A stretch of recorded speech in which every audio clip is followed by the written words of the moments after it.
Hello students. CMA foundation के ज्ञान सागर classes में आपका स्वागत है।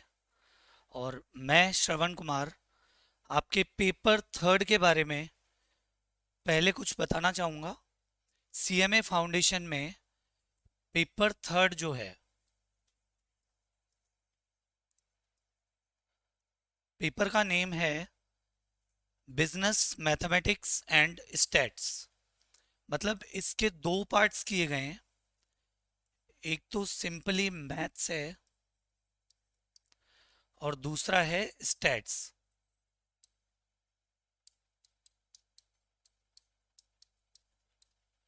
इससे पहले ये पेपर कितने मार्क्स का आएगा, कितने क्वेश्चंस आएंगे, ये हम देखते हैं। टोटल नंबर ऑफ क्वेश्चंस मिलेंगे हमें 50। ईच क्वेश्चन 2 मार्क्स, मतलब 100 मार्क्स का पेपर रहने वाला है ये। इसमें जो ये दो पार्ट्स किए हैं हमने, ये पार्ट 40% में जाएगा और स्टेट्स वाला पार्ट 60% में जाएगा। मैथमेटिक्स का जो 40% वाला पार्ट है, इसमें आएंगे 20 क्वेश्चंस 2 मार्क्स के। मतलब ये पार्ट ओवरऑल 40 मार्क्स। और 60% में 30 क्वेश्चंस आएंगे 2 मार्क्स के, ये जाएगा 60 मार्क्स का। वेटेज कुछ इस तरीके से रहने वाला है। इसके बाद इंडिविजुअल सब्जेक्ट में हमारे पास टोटल 4 पेपर्स हैं। ईच पेपर में हमें 40% मार्क्स चाहिए। Means that 40 out of 100। But चारों पेपर मिला के टोटल हो जाते हैं 400। हमें एग्रीगेट 200 मार्क्स लेके आने होंगे। ईच सब्जेक्ट 40 मार्क्स, लेकिन एग्रीगेट टोटल मिला के 160 होते हैं, लेकिन हमें लेके आने हैं 200। इस तरीके से इसका कुछ कैटेगराइजेशन रहेगा वेटेज के अकॉर्डिंग। मैथ्स और स्टैट्स दो पार्ट्स में हमने इसको डिवाइड किया। स्टैट्स में डेटा का रिप्रेजेंटेशन, डेटा का कलेक्शन, मीन मोड मीडियन, ये सब कुछ पढ़ते हैं। मैथमेटिक्स के भी पार्ट हो जाते हैं, एलजेब्रा, कैलकुलस, और एक होता है अर्थमेटिक, जिसमें हम नॉर्मली न्यूमरल वैल्यूज के बारे में पढ़ते हैं। तो सबसे पहले हम इस मैथमेटिक्स पेपर का first topic chapter number 1 start करेंगे। चैप्टर 1 का नेम है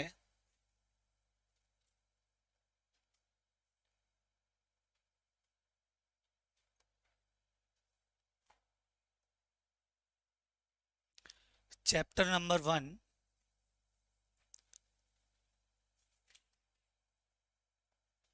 रेशियो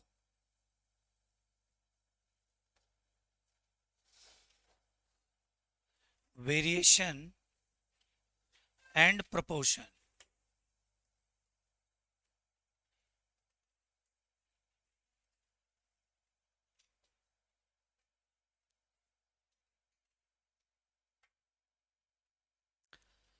इस पूरे चैप्टर को हम 3 पार्ट्स में पढ़ेंगे। पहला topic ratio, second topic variation और थर्ड टॉपिक होगा प्रोपोर्शन। आपके पेपर में सारे क्वेश्चंस मल्टीपल चॉइस बेस्ड आते हैं। दैट मीन्स हमें थोड़ा सा टाइम कैलकुलेशन का भी ध्यान रखना होगा। पहला टॉपिक फर्स्ट हम स्टार्ट करेंगे, रेशियो। रेशियो क्या होता है, हमने अपने एकेडमिक्स में 10th क्लास तक बहुत अच्छे से ये टॉपिक पहले पढ़ रखा है। रेशियो को सबसे पहले डिनोट किया जाता है ऐसे 2 डॉट्स वर्टिकल अरेंजमेंट में। वर्टिकल इस तरीके से, अगर हम ऐसे करेंगे तो वो डिफरेंट हो जाएगा। तो ये रेशियो का रिप्रेजेंटेशन होता है। रेशियो को A/B कुछ इस तरीके से हम लिख सकते हैं। यहां A को बोला जाएगा फर्स्ट टर्म,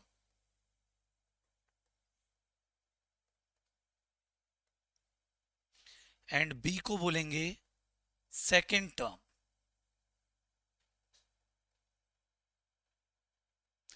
अब ए रेशियो बी को हमने रिप्रेजेंट किया, इसको कनेक्ट करते हैं हम अपने एकेडमिक से।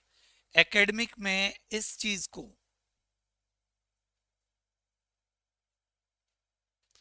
हम कुछ इस तरीके से भी रिप्रेजेंट करते हैं, A upon B. This is called fraction form. Fraction form में दो चीजें होती हैं, ए को बोला जाता है न्यूमरेटर, बी को बोलते हैं denominator. First term second term हमने बोल दिया, एकेडमिक्स के अकॉर्डिंग न्यूमरेटर एंड डिनोमिनेटर इसको बोलते हैं। अब जो नई चीज हम देखेंगे, न्यूमरेटर को एक अदर नेम से भी जानते हैं, इसको बोलते हैं एंटीसीडेंट।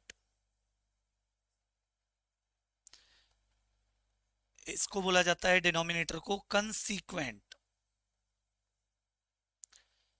क्योंकि क्वेश्चन में कई बार ये वर्ड देखने को मिलते हैं कि what is antecedent of ratio 3:5। तो क्वेश्चन है 3:5 में एंटीसीडेंट बताइए। हम जानते हैं न्यूमरेटर को, हम जानते हैं फर्स्ट टर्म को। अगर ये नेम हमें मालूम नहीं है तो वो क्वेश्चन वहीं स्किप करना पड़ेगा। तो इसलिए एंटीसीडेंट ऊपर वाली टर्म जिसको न्यूमरेटर कहते हैं, डिनोमिनेटर को कंसीक्वेंट। तो 3:5 में एंटीसीडेंट कौन सा होगा? 3। ये रेशियो का एक बेसिक कॉन्सेप्ट था। इसकी प्रॉपर्टीज भी आएंगी। प्रॉपर्टीज हमें किसी पर्टिकुलर टॉपिक में ये जानने के लिए बताती हैं कि एग्जैक्टली इसमें हम क्या क्या कर सकते हैं और क्या क्या नहीं कर सकते। रेशियो मैंने लिखा, suppose that in any class boys there are 20 boys. ये काउंटिंग है। रेशियो और काउंटिंग में डिफरेंस क्या होता है वो देखेंगे।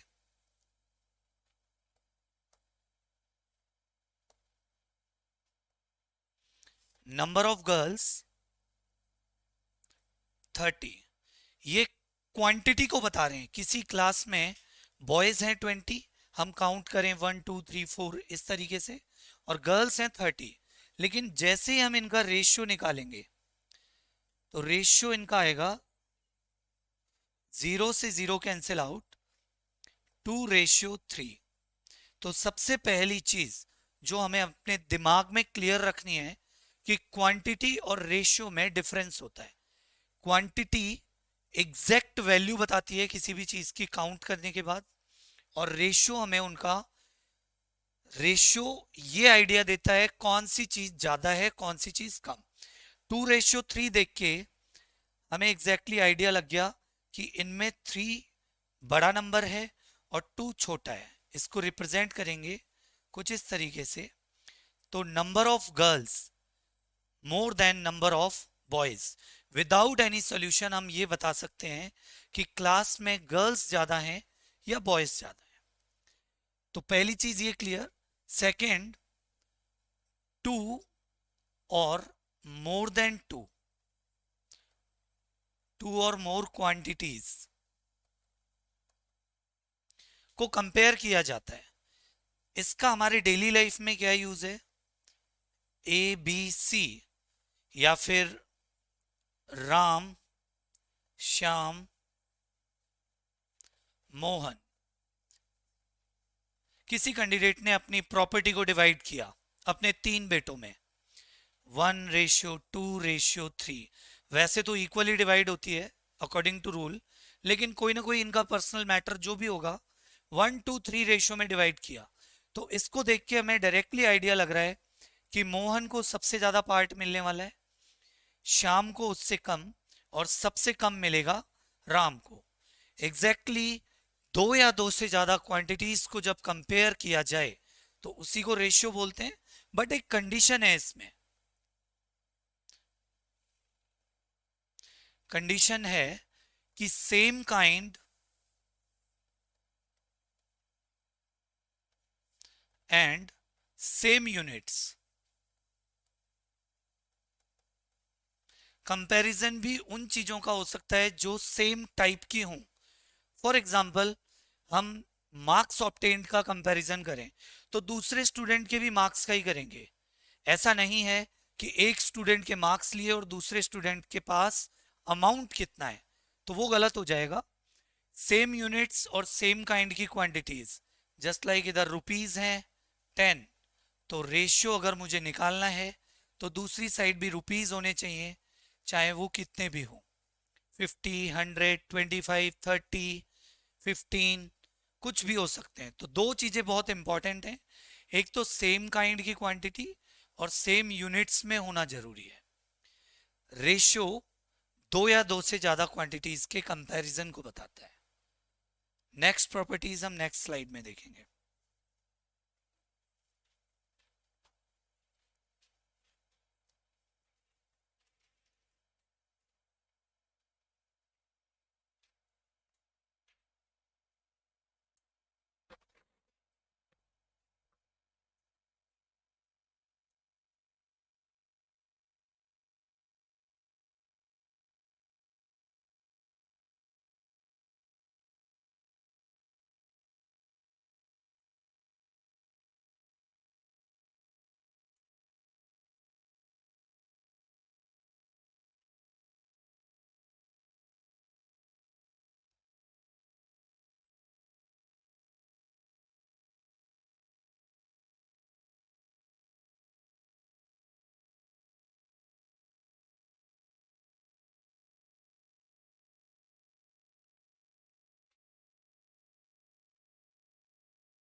अब हमने ये तो जान लिया कि सेम काइंड सेम यूनिट्स की क्वांटिटीज होनी चाहिए, तभी हम रेशियो निकाल पाएंगे।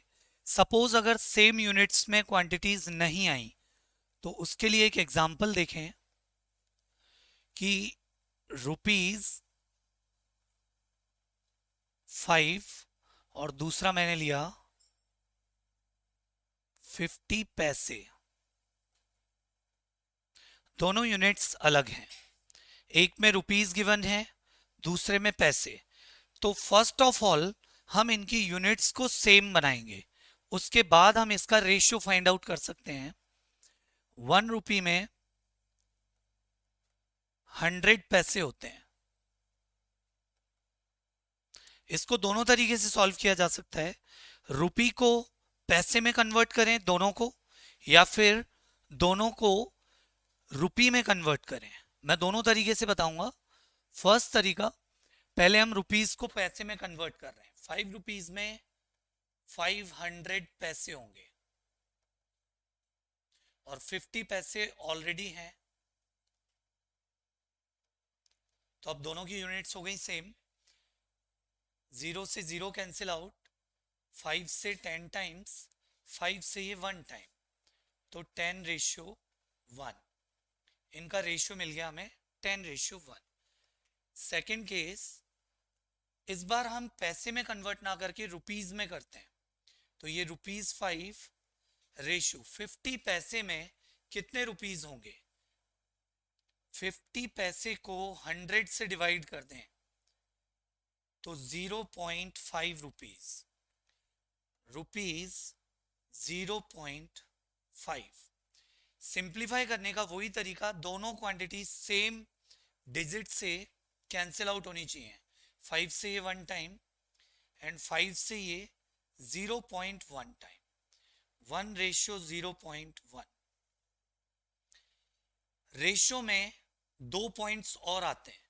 कोई भी रेशियो को हम सेम नंबर से मल्टीप्लाई भी कर सकते हैं और डिवाइड भी कर सकते हैं।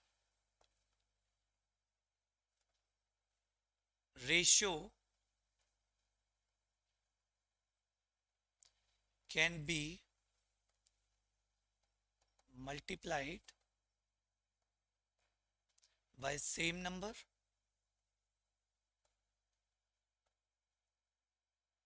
and ratio can be divided by same number।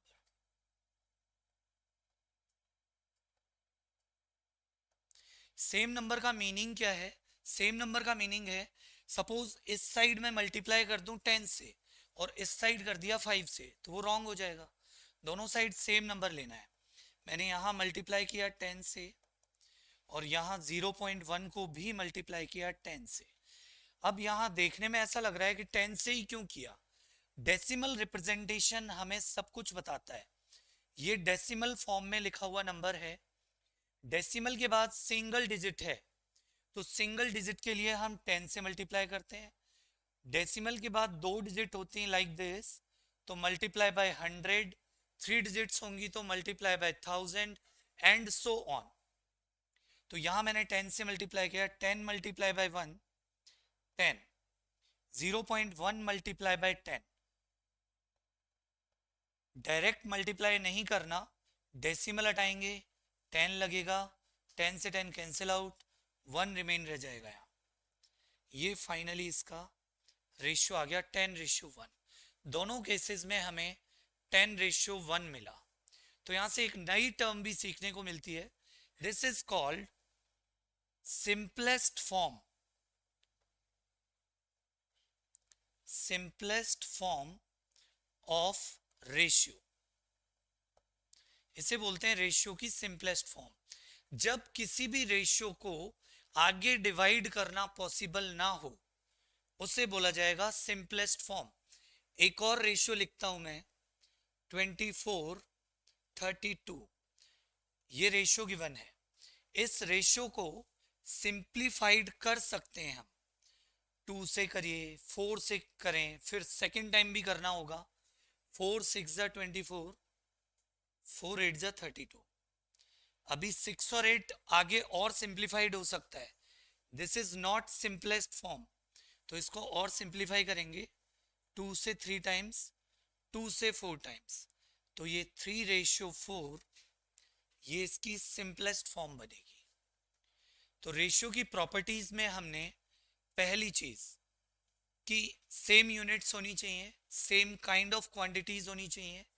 Third, multiply किया जा सकता है सेम नंबर से, डिवाइड भी किया जा सकता है।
नेक्स्ट पॉइंट,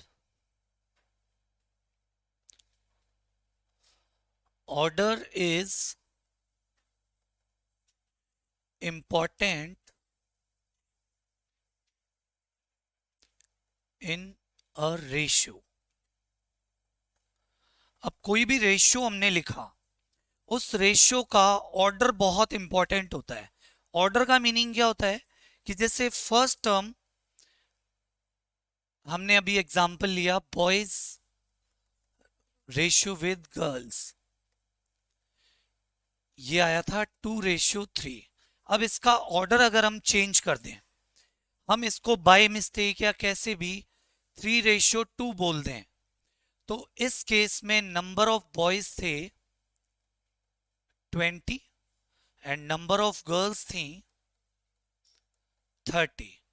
इसका मीनिंग हो गया, अब बॉयज का रेशियो हो गया 3 और गर्ल्स का रेशियो हो गया 2, तो यहां बॉयज कितने हो जाएंगे 30 और गर्ल्स हो जाएंगी 20। यहां तो पूरा इंटरफेस ही चेंज हो गया क्लासरूम का, कि number of girls and boys दोनों की क्वांटिटीज एक दूसरे से इंटरचेंज हो गई। तो A:B ये रिप्रेजेंटेशन है रेशियो का। अगर कोई भी रेशियो A:B है, आप इसको B:A के इक्वल कभी नहीं बोल सकते। ये ऑर्डर बहुत मैटर करता है इसमें। Order is an important in any ratio. तो सबसे इंपॉर्टेंट चीज ऑर्डर। ऑर्डर जिस तरीके से लिखा हुआ है, A एंड B का रेशियो बोला 3:5, तो 3:5 ही लिखना होगा। अगर किसी भी स्टूडेंट ने 5:3 लिख दिया इसको, तो ये रॉन्ग हो जाएगा। तो order is very important.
Next property,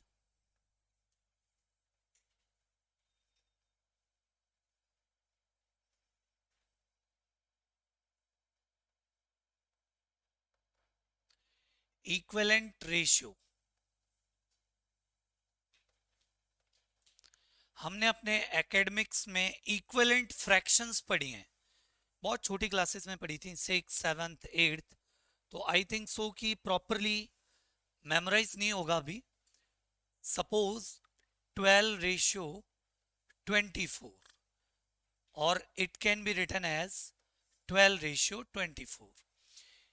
simplest form अभी हमने पढ़ी थी कि इसको हम सिंपलेस्ट फॉर्म में कन्वर्ट करें तो 6 2 12, 6 4 24, अगेन 2 1 2 एंड 2 2 4।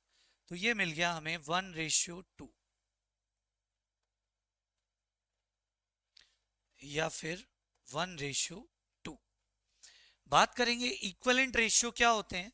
जो 1:2 लिखा हुआ है, इसको यहां मैंने 3 टाइम्स लिखा। अगर मैं इसको 2 से मल्टीप्लाई डिवाइड कर दूं तो 2/4 ऑब्टेन होगा हमें। अगर इसको 3 से मल्टीप्लाई डिवाइड कर दूं तो 3/6, इसको मैंने 10 से कर दिया, थोड़ा बड़ा नंबर, तो 10/20। 1, 2, 3 और ओरिजिनल रेशियो था ये 4। ये 4 रेशियोज दिख रहे हैं हमें। इन चारों रेशियोज को हम इक्विवेलेंट रेशियोज बोलते हैं। इक्विवेलेंट रेशियो क्यों? क्योंकि जब भी हम 1, 2 एंड 3 इन तीनों को इनकी सिंपलेस्ट फॉर्म में लेके आएंगे तो हमेशा हमें तीनों केसेस में 1/2 ही मिलेगा। एग्जैक्टली इनकी सिंपलेस्ट फॉर्म में लेके आएंगे तो इक्विवेलेंट रेशियो का ये मतलब होता है।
लास्ट प्रॉपर्टी, इसके बाद हम डिस्कस करेंगे टाइप्स ऑफ रेशियोज।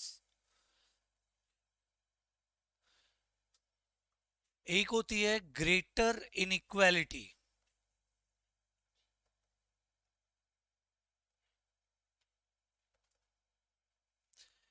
एक होती है लेस इनइक्वालिटी।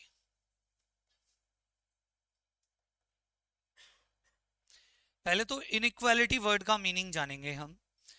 एक वर्ड होता है इक्वेशन, एक होती है इनइक्वालिटी। इक्वेशन में तो 2x + y = 5, इसको बोलते हैं इक्वेशन, क्योंकि यहां पे =2 का साइन है जो हमें इक्वल बता रहा है कि left hand side and right hand side दोनों आपस में इक्वल हैं। x और y की इसमें ऐसी वैल्यूज डाली जाएं कि 5 आ जाए, तो ये इक्वेशन होती है। इन इक्वालिटी को अगर हम दो पार्ट्स में डिवाइड करें, इक्वालिटी का मतलब होता है इक्वल और इनइक्वालिटी मतलब जो इक्वल ना हो, तो इसका सिंबल कुछ अलग टाइप से होता है। वो सिंबल होते हैं कुछ ऐसे, greater than and less than. इनमें से किसी भी सिंबल को ग्रेटर और लेस नहीं बोल सकते, वो डिपेंड करता है क्वांटिटी के ऊपर। जैसे 5, 3, इसको दो तरीके से बोल सकते हैं हम। 5 इज ग्रेटर देन 3, तो यही सिंबल ग्रेटर देन का हो गया। और इसको मैं ऐसे भी बोल सकता हूं 3 इज लेस देन 5, तो यही सिंबल लेस देन के लिए यूज हो गया। बेसिकली इसमें जिस साइड ये ओपन रहता है उस साइड बड़ी क्वांटिटी जाती है। तो इनइक्वालिटी वर्ड का मीनिंग जब दो चीजें आपस में इक्वल ना हो, और जब कोई भी दो चीजें इक्वल नहीं होती हैं तो एक ग्रेटर होती है और दूसरी स्मॉलर।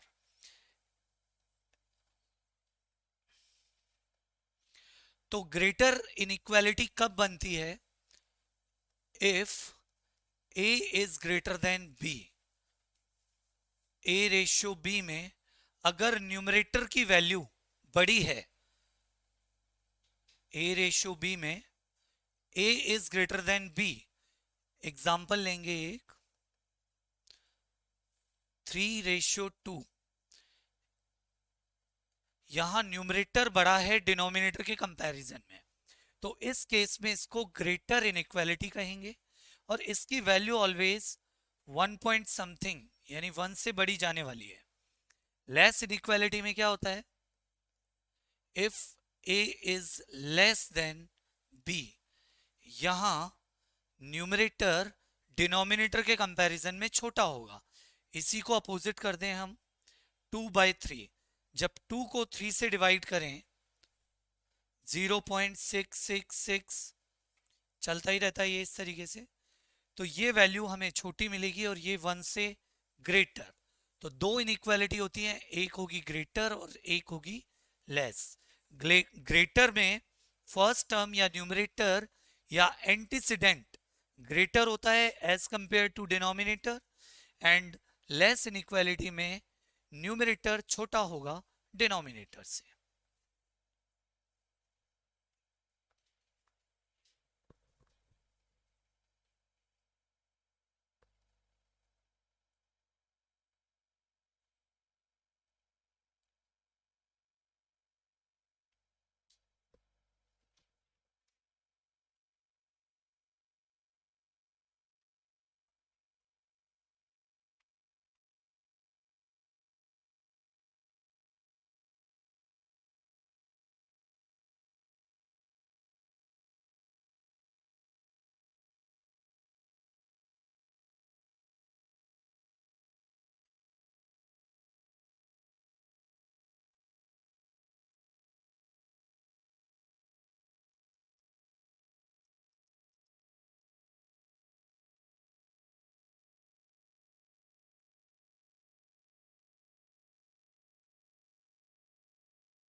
अब हम बात करेंगे टाइप्स ऑफ रेशियोज।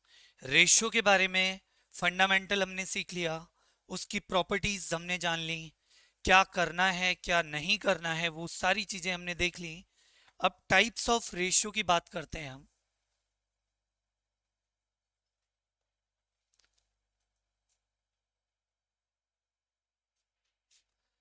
पहले हम इसका फ्लो चार्ट बनाएंगे प्रॉपर, फिर एक एक करके डिस्कस करेंगे रेशियो के टाइप्स के बारे में।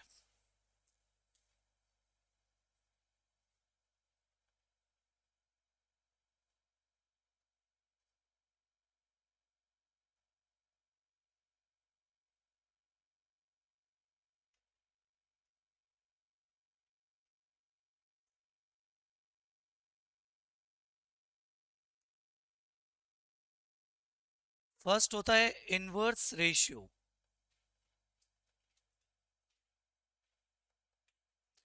सेकंड होते हैं कंपाउंड रेशियो,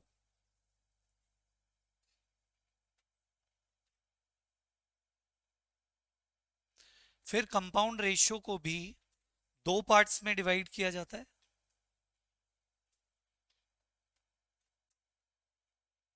फर्स्ट है डुप्लीकेट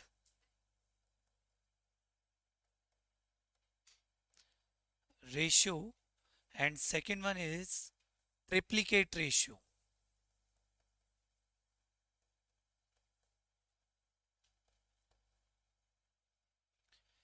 इनका भी एक एक सब पार्ट होता है, इसको बोलेंगे सब डुप्लीकेट रेशियो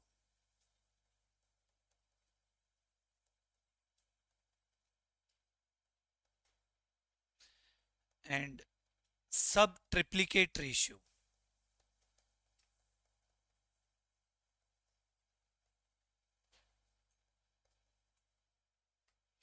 ये फ्लो चार्ट हमें टाइप्स ऑफ रेशियो के बारे में बताता है, inverse ratio, compound ratio, duplicate, triplicate, सब डुप्लीकेट एंड सब ट्रिप्लीकेट। इनका क्या फंक्शनिंग होती है, क्या इनका फंडामेंटल होता है, वो देखेंगे अभी हम।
Okay, first ratio inverse ratio.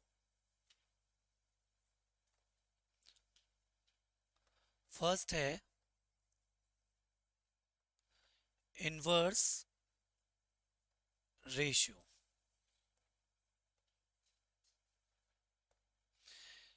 इस वर्ड में ही इसका मीनिंग छिपा हुआ है।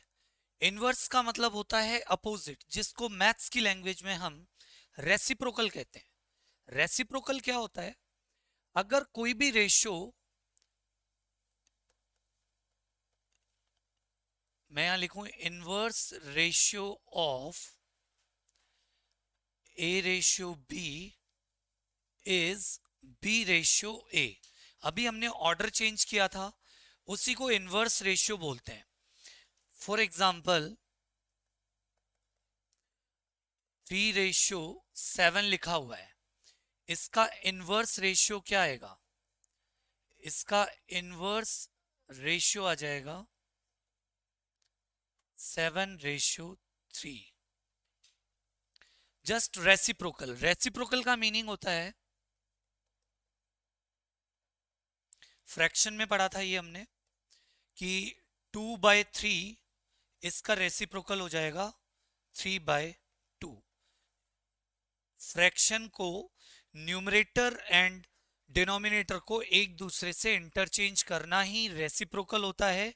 इसी का सिमिलर वर्ड है इनवर्स। तो फर्स्ट टाइप का रेशियो हुआ इनवर्स रेशियो। सेकंड हम लेंगे, इसमें सिर्फ इतना ही है, हमें किसी भी फ्रैक्शन या रेशियो फॉर्म को जस्ट इंटरचेंज कर देना है, ऑर्डर चेंज कर देना है, तो हमें इनवर्स रेशियो मिल जाएगा। सेकंड है कंपाउंड रेशियो।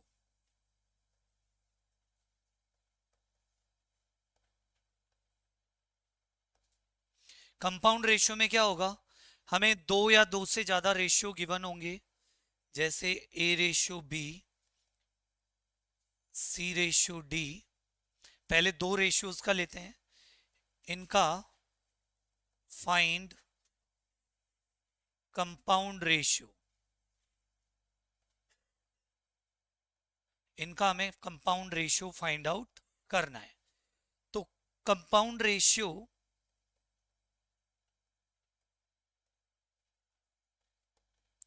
बहुत ही सिंपल तरीके से बनेगा। ए अपॉन बी को मल्टीप्लाई कर देना है सी अपॉन डी से, तो फाइनल रिजल्ट्स मिलेंगे हमें ए सी upon B D.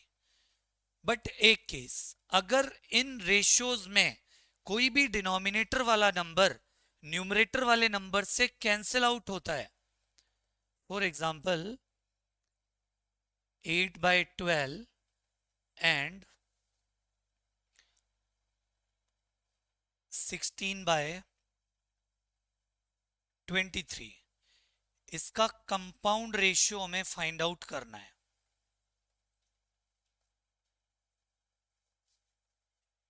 Find compound ratio. तो अकॉर्डिंग टू कॉन्सेप्ट मैंने दोनों को मल्टीप्लाई किया, 8/12 मल्टीप्लाई बाय 16/23। यहां 12 और 8 एक दूसरे से कैंसिल आउट हो सकते हैं सेम नंबर से, या फिर 12 और 16 किसी भी एक को कर सकते हैं। 4 से 3 टाइम्स और 4 से ही ये 4 टाइम्स। आगे फर्दर डिवाइड नहीं हो रहे हैं, तो यहीं स्टॉप करेंगे। Final result 8 multiply by 4 32 and 3 multiply by 23 69। ये इसका फाइनली आंसर मिलेगा। तो कंपाउंड रेशियो कैसे निकालते हैं? दो या दो से ज्यादा रेशियोज जब क्वेश्चन में गिवन हो, तो हम उन रेशियोज का मल्टीप्लाई कर देंगे, और जो भी फाइनल सिंपलेस्ट फॉर्म मिलेगी वही उसका क्या होगा? आंसर।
कंपाउंड रेशियो हमने पढ़ लिया, इसी से रिलेट करता है डुप्लीकेट रेशियो।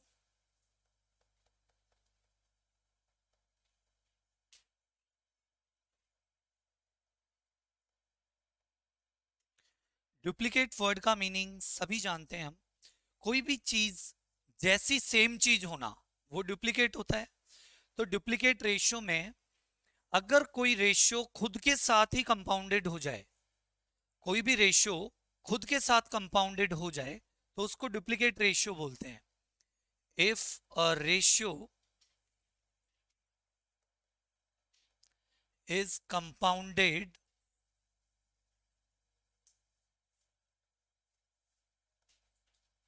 with itself,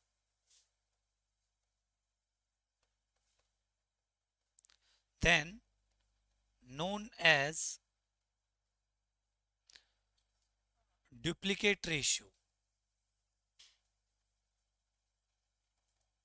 तो इससे फाइनल रिजल्ट क्या निकलेगा, ये ए रेशियो बी है कोई, इसको ए अपॉन बी भी लिख सकते हैं। ये खुद के साथ ए अपॉन बी के साथ कंपाउंडेड हुआ तो ए इंटू ए स्क्वायर बनेगा और बी इंटू बी बनेगा बी स्क्वायर। एग्जाम्पल लें इसका न्यूमरल वैल्यू में कोई भी, कि फाइंड डुप्लीकेट रेशियो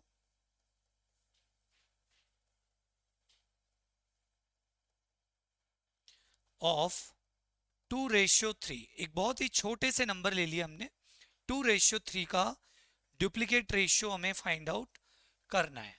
तो किस तरीके से करेंगे, डुप्लीकेट में सेल्फ के साथ होगा, ये मींस 2:3 डायरेक्ट करना है। अब दोनों का स्क्वायर, 2 का स्क्वायर होगा 4, 3 का होगा 9, तो 4:9 इज डुप्लीकेट रेशियो ऑफ 2:3। बहुत ही सिंपल सा कॉन्सेप्ट है, डुप्लीकेट रेशियो स्क्वायर करने हैं और ट्रिप्लीकेट रेशियो में क्यूब करना है। क्यूब का मतलब पावर 3। फोर्थ रेशियो इसी का पार्ट है, सब डुप्लीकेट।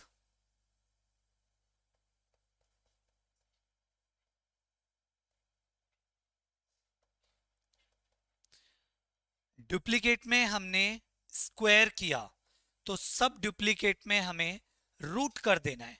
स्क्वायर का अपोजिट ऑपरेशन होता है रूट। अगर 2 का स्क्वायर 4 है तो 4 का स्क्वायर रूट होता है 2। 2 का स्क्वायर 4 है तो 4 का स्क्वायर रूट हो जाएगा 2। इसी तरीके से कोई भी बड़ा नंबर 625 का स्क्वायर रूट होता है 25, लेकिन 25 का अगर स्क्वायर निकालें तो वो होगा 625। तो ये डुप्लीकेट, सब डुप्लीकेट में क्या होगा, सब डुप्लीकेट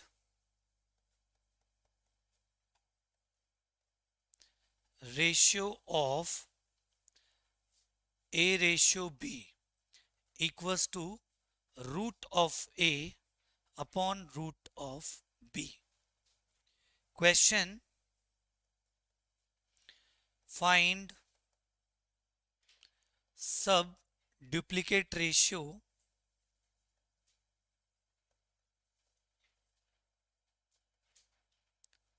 of 25:64। ये क्वेश्चन दे रखा है, इसका हमें सब डुप्लीकेट निकालना है। तो 25 का रूट कर देंगे और 64 का भी रूट करेंगे। 25 का रूट होता है 5 एंड 64 का होगा 8, 5:8। ये मिल जाएगा हमें सब duplicate ratio of 25:64। Fifth number पे है ट्रिप्लीकेट।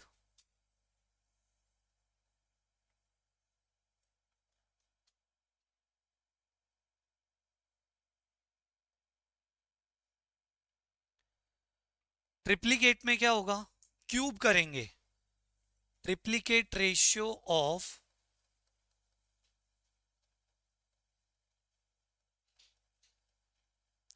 ए रेशियो बी या फिर ए अपॉन बी, ये हो जाएगा A cube by B cube. बस पावर चेंज हो गई, वहां 2 पावर थी और यहां 3। एग्जाम्पल लें 4:5, इसका ट्रिप्लीकेट रेशियो आएगा 4 का क्यूब एंड 5 का क्यूब। 4 का क्यूब होता है 64, 5 का होता है 125। ये ट्रिप्लीकेट रेशियो होगा। 6 पार्ट सब triplicate ratio.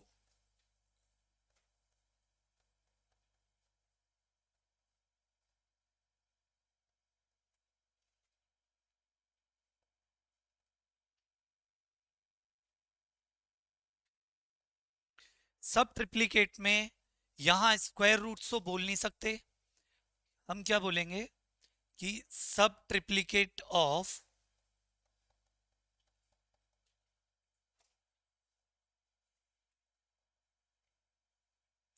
A ratio B equals to root of A upon root of B. लेकिन यहां एक नंबर लगेगा 3, इसको मैथमेटिक्स में सर्ड्स बोलते हैं। पावर लगती है ऊपर, ये लगेगा रूट के बिल्कुल साइड में। इसको लिखने का तरीका एक और है, ए रेज टू द पावर 1/3। ये जब भी पावर में जाएगा तो डिनोमिनेटर में पहुंच जाता है, upon B raise to the power 1/3। ये होगा सब ट्रिप्लीकेट रेशियो।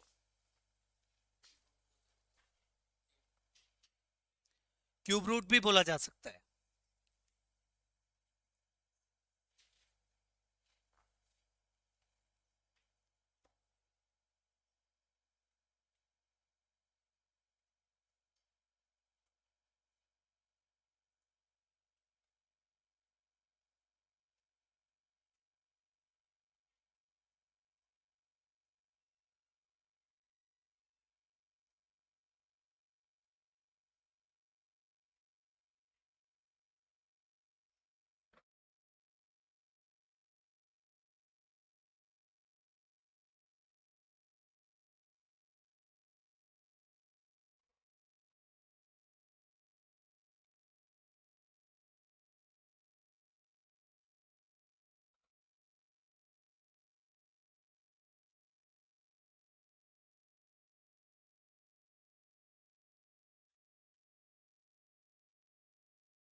लास्ट एक छोटा सा टॉपिक है, फिर आज के सेशन को यहीं एंड करेंगे। फिर हम seventh and last type of ratio, that is continued ratio.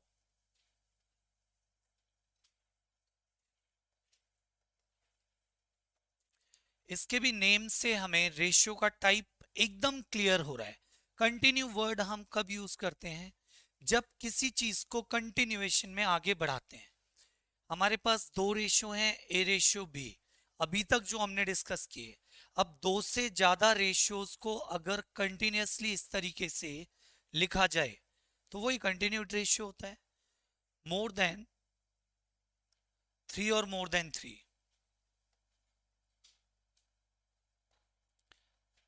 3 और more quantities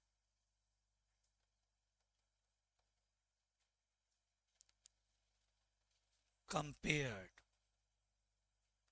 उसको बोलते हैं हम कंटिन्यूड रेशियो। जैसे कोई भी रेशियो 2:3:5 11, ऐसा कुछ दे रखा है, 3 या 3 से ज्यादा क्वांटिटीज का, तो उसे बोलेंगे कंटिन्यूड रेशियो। बस आज का सेशन यहीं एंड करते हैं। Thank you so much.